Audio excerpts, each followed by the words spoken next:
Assad. But who are all the other major players in the Syrian war? Here to break it all down for us is Commander Kirk Lippold, former commanding officer of the USS Cole. Great to have you with us, sir.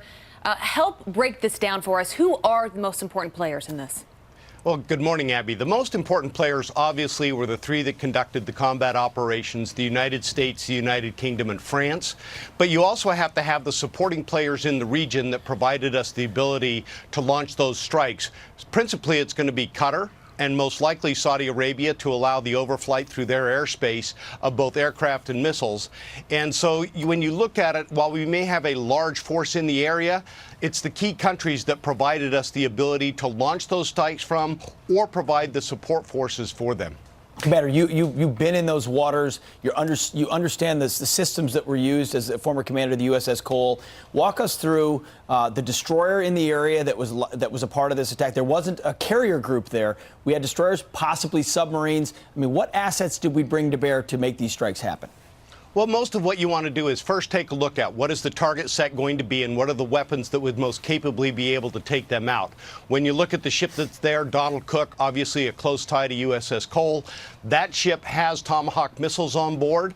They will operate in an area near what they call the launch baskets, where they can be able to launch those missiles from in order to follow a particular path going in.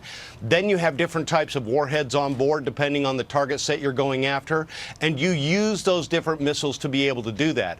One of the key points that you have to remember, though, is that in going after the three different targets that we went after with those missiles, is the United States probably made a very conscious decision to hold certain capability back. And the reason why is you have to take the long-range view.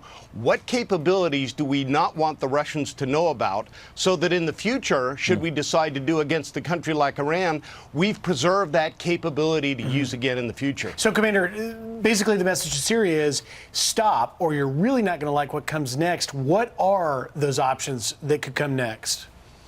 Great question, Griff. And I think what you're going to look at is the United States is going to have a large number of forces in the region, not necessarily for the strikes, but more to deter an expansion of the conflict itself. While we clearly sent a signal of deterrence in launching over 100 missiles into these three sites, we also have the capability that should it escalate, should something have happened, should the Russians decide that they're going to react to it or Iranian forces react to it, that we would be able to launch strikes there as well, contain the conflict, or more importantly, deter it from even getting out of hand. It's very interesting, Commander. So what you're saying, it's like in football, you don't give away your best plays in a preseason game. You're ultimately saying, hey, we use capabilities that we're well aware of to take out these facilities. And this is not a game. This is real life. People's lives are at stake. But ultimately, there's some things we're going to hold back, because whether it's North Korea or Iran or another strike against this regime, we need the element of surprise. So you're saying we almost don't know what we don't know at this point.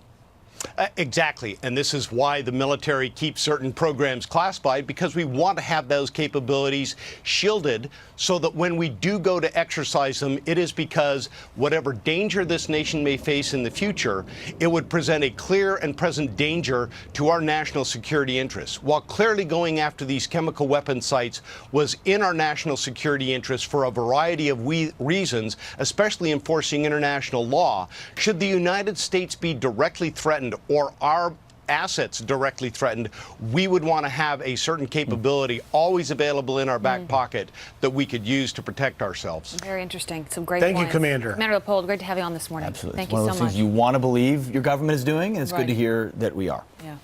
All right. Well, Democrats and members of the media refusing to give President Trump credit for his tough actions on the world stage, like this USA Today headline saying the strike has fire and fury, but not the element of surprise.